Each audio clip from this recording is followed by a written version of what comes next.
Assalamualaikum warahmatullahi wabarakatuh. Kami dari kelompok 14 ingin mempresentasikan hasil diskusi kami, yaitu tentang System Development Life Cycle atau SDLC.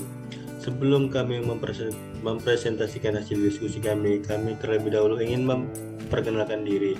Saya Rizky Ahmad dan NIM 210181111 sebagai moderator.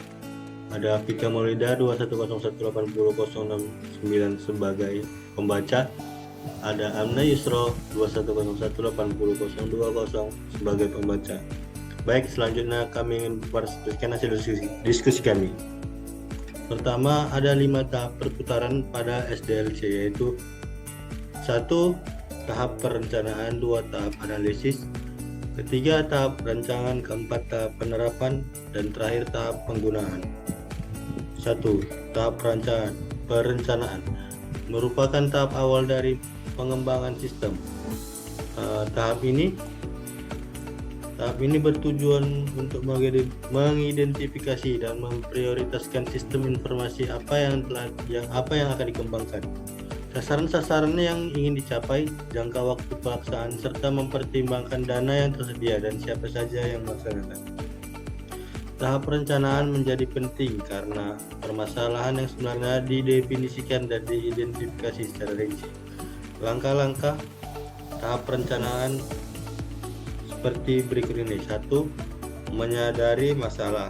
2. Mengidentifikasi masalah. 3. Menentukan tujuan sistem. 4. Mengidentifikasi kendala sistem. Semua dari 4 poin itu adalah konsultasi perencanaan. Dan selanjutnya 5. Membuat studi kelayakan. 6. Usulan penelitian sistem. 7. Menyetujui penolakan proyek. 8. Menetapkan mekanisme pengendalian. Selanjutnya 2. Tahap analisis. Analisis sistem adalah penelitian atas sistem yang telah ada dan dengan tujuan untuk merancang sistem baru atau memperbarui sistem yang sudah ada. Langkah-langkah dalam tahap analisis ini ada 6, yaitu pertama, mengumumkan penelitian sistem, kedua, mengorganisasikan tim proyek, yang ketiga, mendefinisikan kebutuhan informasi, yang keempat, mendefinisikan kriteria kinerja sistem, yang kelima, menyiapkan usulan rancangan, yang keenam dan terakhir, menerima atau menolak proyek penelitian. Untuk terakhir, 3 tahap perancangan. Rancangan sistem adalah penentuan proses dan data yang diperlukan oleh sistem baru. Jika sistem ini berbasis komputer, rancangan dapat menyertakan spesifikasi jenis peralatan yang akan digunakan. Langkah-langkah dalam tahap perancangan adalah seperti berikut ini, yaitu 1. Menyiapkan rancangan sistem terinci. 2. Mengidentifikasi alternatif konfigurasi sistem. Yang ketiga, mengevaluasi alternatif konfigurasi sistem. Dan 4. Memilih konfigurasi terbaik. Semua itu disebut tahap rancangan. Di dalam tahap rancangan disebut mengatur rancangannya. Yang selanjutnya 5. Menyiapkan usulan penerapan, dan terakhir 6. Menyetujui atau menolak penerapan sistem. Untuk 4 tahap penerapan akan dilanjutkan oleh Saudari Amna.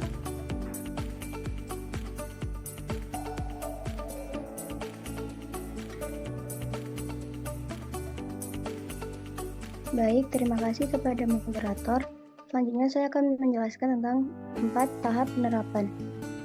Penerapan merupakan kegiatan memperoleh dan mengintegrasikan sumber daya fisik dan konseptual yang menghasilkan suatu sistem yang bekerja. Pada tahapan ini dilakukan beberapa hal, yaitu coding, testing, instalasi, dan output dari tahapan ini adalah source code, prosedur, dan pelatihan.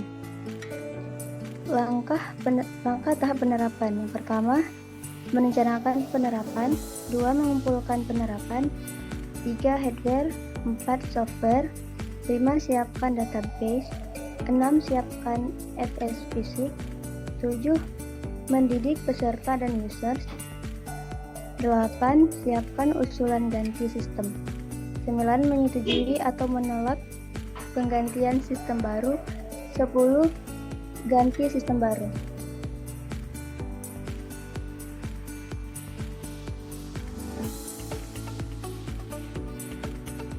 5. Tahap penggunaan.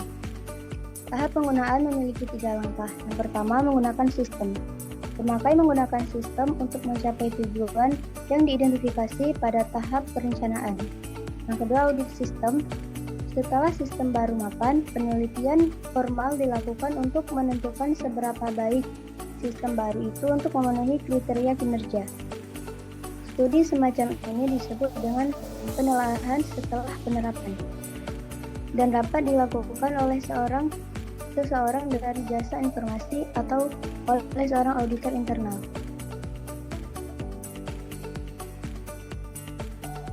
Yang ketiga, memelihara sistem.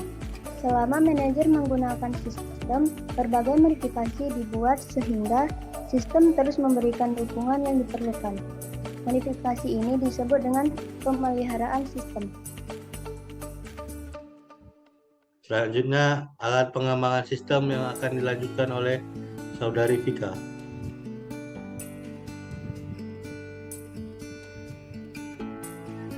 Baik, terima kasih kepada moderator. Saya akan melanjutkan alat pengembangan sistem.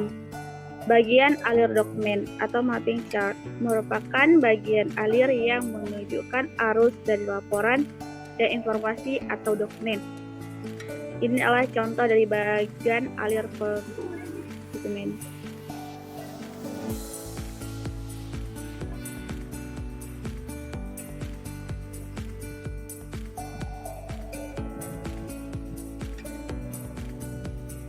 Yang selanjutnya ada diagram arus data atau data flow diagram. DFD atau data flow diagram digunakan pada metodologi struktur analisa dan desain. DFD sering digunakan untuk menggambarkan suatu sistem yang telah ada atau sistem baru yang akan dikembangkan lebih lanjut. DFD merupakan dokumentasi dari sistem yang baik. Ini ada simbolnya. Yang pertama ada kesatuan luar atau external entity. Keterangannya merupakan kesatuan luar sistem yang dapat berupa orang, organisasi, atau sistem lainnya yang berada di luar lingkungan luarnya yang akan memberi input atau menerima output sistem. Yang kedua, simbol proses. Keterangannya kegiatan atau kerja yang dilakukan oleh mesin atau komputer dari suatu arus data yang masuk ke dalam proses untuk dihasilkan arus data yang akan keluar dari proses. Yang ketiga, simbol arus data atau data flow. Keterangannya, arus data mengalir di antara proses simpanan data dan kesatuan. Arus data ini menunjukkan arus data dari yang masuk ke dalam proses sistem.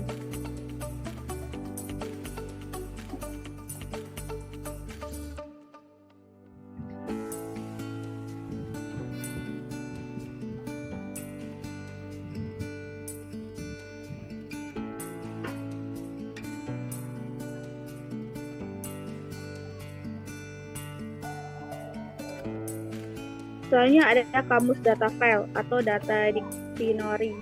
Merupakan katalog fakta tentang data dan kebutuhan-kebutuhan informasi dari suatu sistem informasi. Contoh filenya adalah contoh file kamus data file ini. Selanjutnya ada relational database. Merupakan hubungan dari file-file database yang digunakan dalam sistem yang dirancang. Penggambarannya database relationship dilakukan pada proses normalisasi.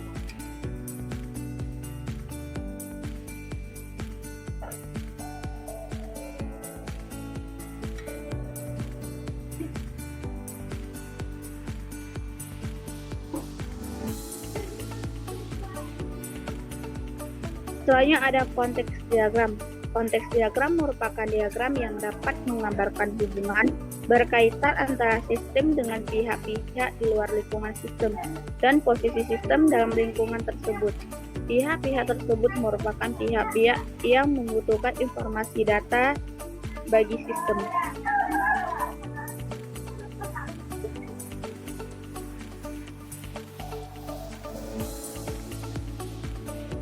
Selanjutnya ada diagram alir informasi. Diagram alir informasi adalah suatu diagram yang menggambarkan informasi yang mengalir dari suatu bagian ke bagian lainnya. Yang terakhir adalah jadwal implementasi. Suatu jadwal yang menerangkan proses implementasi yang sudah direncanakan beserta perhitungan dari berbagai aktivitas. Baik, terima kasih. Saya kembalikan kepada moderator. Baik, terima kasih. Dan sekian presentasi dari kelompok 14. Apabila ada kekurangan, kami memohon maaf dan kami masih dalam tahap proses belajar. Saya akhiri. Assalamualaikum warahmatullahi wabarakatuh.